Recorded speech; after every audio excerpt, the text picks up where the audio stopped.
Hi hello नमस्कार मंडळी, स्वागत आहे तुमचे दी सिंपल वर्ड या मराठी युट्यूब गार्डनिंग चॅनलमध्ये। मंडळी, आपण आपल्या बागेत किंवा बाल्कनीमध्ये किंवा अंगणात जी काही झाडं लावत असतो त्यांची भरपूर अशी काळजी घेत असतो, वेळोवेळी खत देखील देत असतो।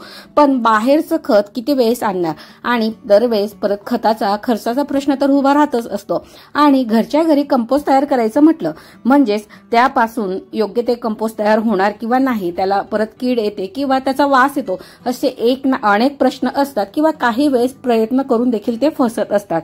पण मंडळी, योग्य पद्धतीने आणि कुठल्या छोट्या छोट्या अशा टिप्स जर आपण फॉलो केल्या तर आपण तयार केलेलं जे काही खत आहे ते अगदी योग्य आणि पद्धतशीर असं होणार आहे। मंडळी, योग्य पद्धतीने खत कसं तयार करायला हवं, त्यानंतर त्याची काळजी कुठली घ्यायला हवी आणि या खतापासूनचे फायदे काय आहेत हे सर्व मी तुम्हाला आजच्या व्हिडिओमध्ये सांगणार आहे। घरच्या घरी कंपोस्ट बनवणे या रिगार्डिंग तर तुमच्याशी मी 2 ते 3 व्हिडिओ शेअर केलेले आहे, पण पुन्हा सेम मेथड सांगण्यात अर्थ नाही। कारण की काय होतं की आजच्या व्हिडिओमध्ये मी जरा वेगळ्या अशा टिप्स शेअर करणार आहे की त्या तुम्हाला उपयुक्त ठरणार आहे। आणि ज्या वेळेस तुम्ही स्वतः हे खत तयार करायला घेणार त्यावेळेस मात्र हा व्हिडिओ नक्की समोर ठेवून त्याप्रमाणे प्रोसिजर करा। कारण की एखादी स्टेप जरी यातली स्किप झाली किंवा चुकली तर पुन्हा तुम्ही म्हणणार की खत हे अशा प्रकारे तयार झालंच नाही। चला तर मग अधिक वेळ न घालविता आजची सुरुवात करूया। सर्वात प्रथम आपण घरच्या घरी खत तयार करण्याचे फायदे पाहूया। सो मंडळी, घरच्या घरी बनविलेल्या खतांमुळे झाडे तर हे अगदी भरपूर अशा फळा फुलांनी भरत असतात। त्यानंतर दुसरं म्हणजे खतासाठीचा आपला खर्च वाचतो आणि थर्ड थिंग म्हणजे घरच्या घरी पर्यावरण रक्षण करून आपली निसर्गाप्रती आपण कृतज्ञता व्यक्त करू शकतो। सो हे झालं याचे फायदे। त्यानंतर मंडळी, या ठिकाणी मी तुम्हाला खतासाठी कुठले कुठले साहित्य हवे हे अगदी थोडक्यात या ठिकाणी दाखविलेले आहे। सो मंडळी, ज्या वेळेस आपण खत तयार करणार असतो तर त्यासाठी नेहमीप्रमाणे मातीची कुंडी किंवा माठ देखील चालणार आहे। आणि यासाठी आपण भाज्यांची साली, फळांची साली, सुकलेली किंवा वाया गेलेली फुले, पण मात्र यामध्ये खरकटे, शिजवलेले अन्न, तेलकट वस्तू टाकू नये। थोडक्यात काय तर फक्त न शिजवलेल्या गोष्टी यामध्ये आपल्याला वापर करून घ्यायचा आहे।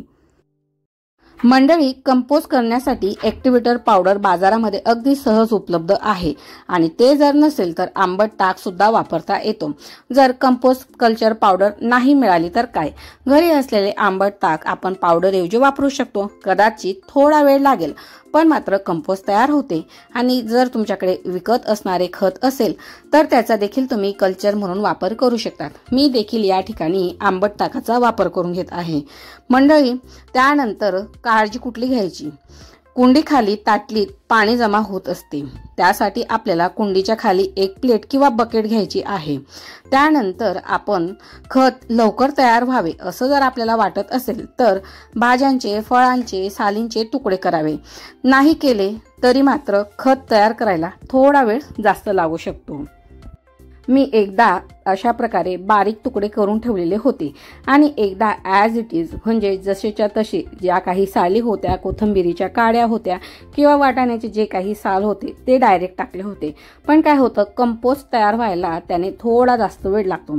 सर्वात प्रथम आपण जी काही कुंडी घेतलेली असेल, माठ घेतलेला असेल किंवा जो काही प्लास्टिक डबा घेतलेला असेल त्याला भरपूर असे होल करून घ्यायचे आहेत। सर्वात प्रथम तळामध्ये आपण 1 ते 2 नारळाच्या शेंड्या घालाव्यात, त्यावर 2 मूठ वाढलेला पालापाचोळा किंवा माती टाकावी। त्यानंतर कंपोस्ट ऍक्टिव्हेटर पावडर किंवा 1 चमचा तुम्ही त्यावर तो पसरून घ्यावा। आणि जर तो नसेल तर त्याऐवजी तुम्ही आंबट दहीचा किंवा ताकाचा वापर करू शकता। त्यावर घरचा ओला कचरा आपण टाकावा। पुन्हा त्याच्यावर ऍक्टिव्हेटर किंवा कल्चर पावडर किंवा 2 ते 3 चमचे ताक टाकावे। त्यावर पुन्हा पालापाचोळा पसरून घ्यावा। नंतर डब्यावर शेवटी झाकण ठेवावे। ऍक्टिव्हेटरचे काम सुरू होईपर्यंत 5 ते 6 दिवसपर्यंत थांबावे। नंतर मग मात्र तुम्ही रोज थोडा थोडा त्यामध्ये ओला कचरा देखील टाकू शकता। अशा प्रकारे तुम्हाला कुंडी ही संपूर्ण भरून ठेवायची आहे। आणि जर तुमच्याकडे सुकलेला पालापाचोळा नसेल तर तुम्ही अशा प्रकारचे जे काही पुठ्ठा असतो म्हणजे ब्राऊन कलरचा तर त्याचा देखील तुम्ही या ठिकाणी वापर करू शकता। दर 2 दिवसांनी झाकण उघडून कचरा जर कोरडा झाला असेल तर साध्या पाण्याचा शिडकाव मात्र तुम्हाला त्याच्यावर करायचा आहे। नंतर 8 ते 10 दिवसांनी कचरा हा खालीवर ढवळून घ्यायचा आहे। नंतर पुढील 2 ते 2.5 महिन्यासाठी याला खत तयार करण्यासाठी ठेवून द्यायचे। मंडळी, डब्याखाली जमा होणारे जे काही पाणी असते ते कंपोस्टचेच पाणी असते किंवा कंपोस्ट मधून निघणारे पाणी असते, त्यालाच कंपोस्ट टी असं म्हणत असतात आणि ते अतिशय चांगलं असं खत असतं। 1:10 या प्रमाणामध्ये आपण ते देखील रोपांना देऊ शकतो। मंडळी, 2.5 महिन्यानंतरचा रिझल्ट हा तुमच्या समोर आहे। सो अशा प्रकारे या ठिकाणी 2.5 महिन्यानंतर खत तयार झालेलं आहे आणि मी या ठिकाणी हे कंपोस्ट बिन मधलं तेच खत आहे की ज्यामध्ये मी सालींचे तुकडे न करता ॲज इट इज टाकलेले होते, म्हणून खत देखील थोडंसं असं जाडसरच तयार झालेलं आहे। यामध्ये थोडासा मॉइश्चर होता, सो पुन्हा पावसाळ्यामध्ये हा जास्त दिवसांसाठी टिकावा म्हणून मी याला थोडंसं अर्ध्या तासासाठी मोकळ्या हवेत आणि उन्हात टाकून दिलेले होते। याला गाळून झाल्यानंतर असं फाईन असं पावडर किंवा फाईन असं कंपोस्ट आपल्याला तयार मिळतं आणि जो काही जाडसर भाग उरलेला आहे त्याचा आपण पुन्हा ज्यावेळेस नवीन कुंडी तयार करतो कंपोस्टसाठीची त्यामध्ये आपण त्याला वापरू शकतो। सो हा आहे तो डबा ज्यामध्ये आपण कंपोस्ट बनवायला घेतलेलं होतं। सो आता छोट्या छोट्या अशा ज्या काही टिप्स आहेत ते लक्षात घेऊया। सर्वात पहिली गोष्ट, जर तुम्हाला कंपोस्ट कल्चर पावडर मिळाली तर अगदी बेस्ट आहे, नाही मिळाली तर तुम्ही आंबट ताकाचा वापर करू शकता आणि जर तेही नाही मिळालं तर आता ज्यावेळेस आपण प्रथम तुमच्याकडे जे काही शेणखत असेल किंवा गांडूळ खत असेल त्याचा देखील तुम्ही कल्चर म्हणून वापर करू शकता किंवा मी आता हे जे खत गाळून घेत आहे यातला जो जाडसर भाग राहणार आहे त्याचा देखील मी नेक्स्ट कंपोस्टसाठी कल्चर म्हणून वापर करून घेणार आहे। त्यानंतर हवा ही खेळती राहिली तर त्याने कंपोस्टचा वास येत नाही। कचरा जास्त ओला झाला तर वास येऊ शकतो, त्यासाठीच आपण त्यामध्ये मातीचा माठ किंवा कुंडी वापरायची असते आणि जर प्लास्टिकचा डबा वापरला असणार तर त्यामध्ये जेणेकरून हवा खेळती राहील एवढी मात्र काळजी घ्यायला हवी।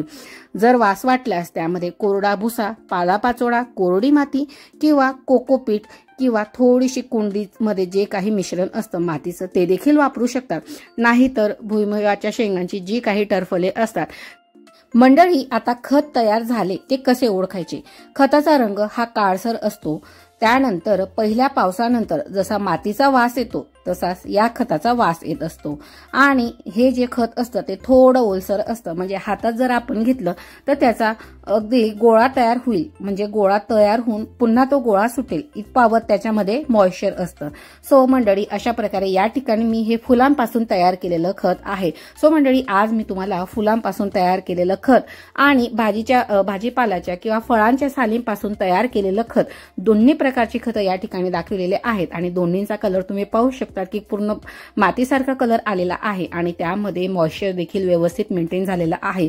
सो अशा छोट्या छोट्या टिप्स किंवा ज्या गोष्टी आहेत त्या तुम्ही देखील फॉलो केल्या तर तुम्ही देखील अगदी निशुल्क असं घरच्या घरी छान प्रकारे कंपोस्ट तयार करू शकता आणि पर्यावरण रक्षण करण्यासाठी आपण आपली थोडीशी अशी निसर्गाप्रती कृतज्ञता नक्कीच व्यक्त करू शकता।